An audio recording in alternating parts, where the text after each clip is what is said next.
Gambao up top, Brownlee with the pick. Gambao tracks that back, pulls up. Oh!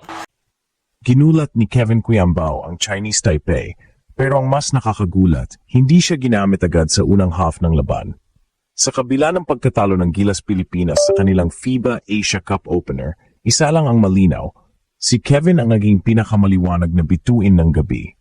Tinawag pa siya ni Coach Tim Cone na highlight of the team matapos ang explosive performance niya sa second half, kung saan nagtala siya ng 17 points, 4 rebounds at 2 assists sa loob ng 16 minuto.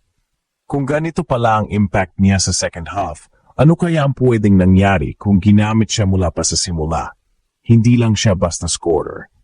Nagpakita si KQ ng mature, all-around game.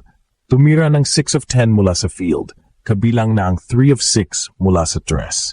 Pero ang tunay na moment na nagpayanig sa laro ay ang kanyang step-back 3 sa fourth quarter na agad nagpababa ng lamang sa 6. Dito nagising ang Gilas at nagkaroon ng spark ang bench, ang crowd at ang buong bansa. Sa dami ng missed opportunities ng Gilas noong unang half, malinaw na ang presensya ni Quiambao ay maaring nakapagbago ng momentum ng buong laro. Pero bakit nga ba hindi siya ginamit agad?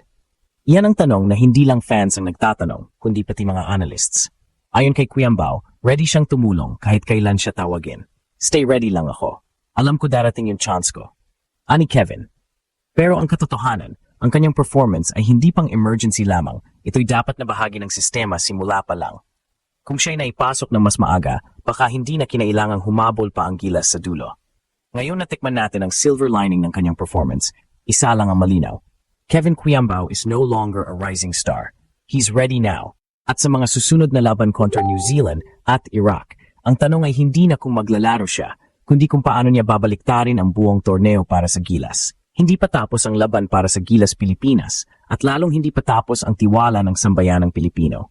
Matapos ang masaklap na pagkatalo sa Chinese Taipei, sumiklab ang sigaw ng mga fans, redemption time kontra New Zealand. Ang social media ay punong-puno ng frustration, analysis at higit sa lahat, panawagan, hindi lang sa players kundi sa coaching staff. At sa lahat ng panig ng usapan, isang mensahe lang ang lumilinaw. Kailangan ng Gilas ang gulat na pagbabago.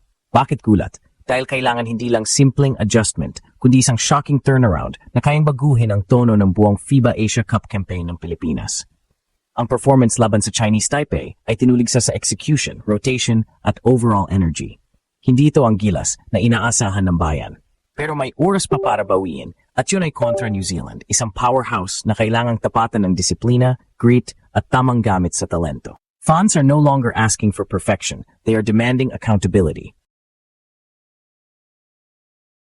Mula kay Coach Tim Cone hanggang sa bawat miyembro ng rotation, lahat ay under the microscope. Hindi lang ito simpleng laro, ito ay laban para sa dignidad, sa kredibilidad at sa tiwala ng milyon-milyong Pilipino. Lahat ay naghihintay kung paano tutugon ang Gilas sa pressure. Sa darating na laro kontra New Zealand, may pagkakataon pa ang Gilas para igulat ang buong kontinente. Pero ang tanong, handa ba silang yakapin ang hamon at ipakita ang tunay na Gilas ng Pilipino?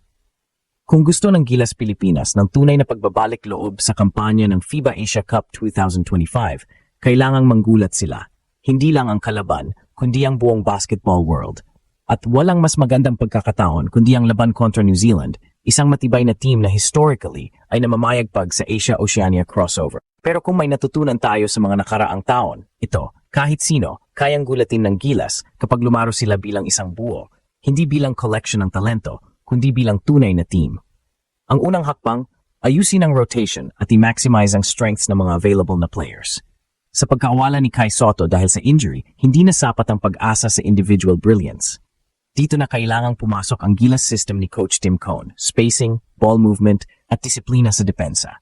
Kung magtutulungan sa boards sina Junimar Fajardo at AJ Edu at magiging agresibo sina CJ Perez at Dwight Ramos sa perimeter attack, pwedeng ma-neutralize ang laki at physicality ng New Zealand. Isa pa sa kailangang tutukan ay ang mental focus ng team. Masyadong flat ang simula nila kontra Chinese Taipei at kahit gumanda ang offense sa second half, huli na ang lahat.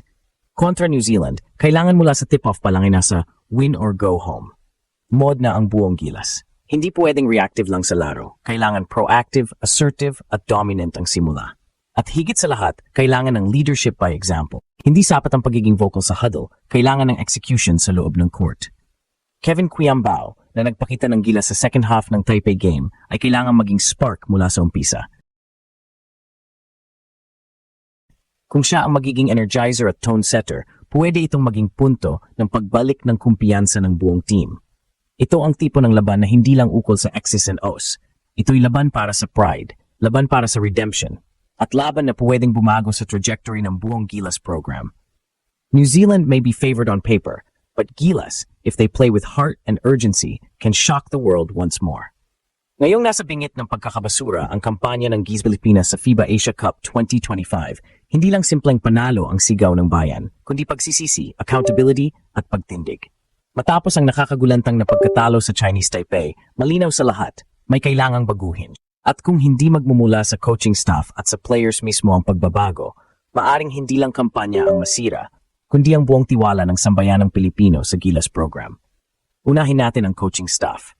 Hindi may kakailan na maraming tanong ang lumutang matapos ang game kontra Taipei.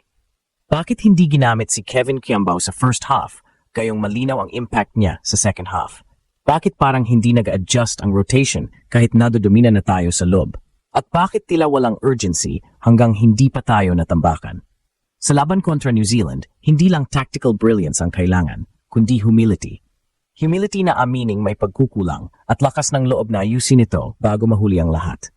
Coach Tim Cone and staff have the experience, but now they need to prove they can adapt under intense pressure on the international stage. Pero hindi lang ito responsibilidad ng mga coach. Ang mga players mismo, lalo na ang mga veterano, kailangan nang ipakita kung bakit sila ang piniling magsuot ng Pilipinas sa dibdib. Sa sobrang daming batang player na hindi na isasama sa final lineup, inasahan ng fans na ang mga nasa loob ay mga tunay na mandirigma. Pero nasaan ang killer instinct? Nasaan ang hustle plays? Nasaan ang responsibilidad sa bawat turnover, bawat missed box out, bawat walang saysay na foul? This isn't just a basketball game, it's a referendum sa character ng team. Kung matatalo muli ang Gilas sa New Zealand, tanggap ng bayan kung talagang mas magaling ang kalaban. Pero hindi matatanggap ng publiko ang pagkatalo kung wala man lang ipinakitang puso. Kaya ngayon pa lang, dapat na nilang ipakita mula warm-ups hanggang final buzzer na natuto sila, na may aral sa pagkatalo, na may direksyon sa bawat galaw, at higit sa lahat na sila ay may paninindigan sa bawat segundo ng laban. Bukas ang huling pagkakataon para bumawi. Hindi ito guarantee ng championship, pero ito ang una, pinakamahalagang hakbang para ibalik ang tiwala ng sambayanan. Hindi kailangang perfect, pero kailangang totoo, kailangang buo ang loob, kailangang lumaban. Gilas coaching staff, Gilas players, ang buong bayan nakatingin. Gulat ang mundo sa pagkatalo, pero mas gugulatin natin sila kung magtatagumpay tayo sa pagbabangon. Sa laban kontra New Zealand, hindi lang basketball skills ang sukatan. Ito ang laban ng puso, disiplina at dangal.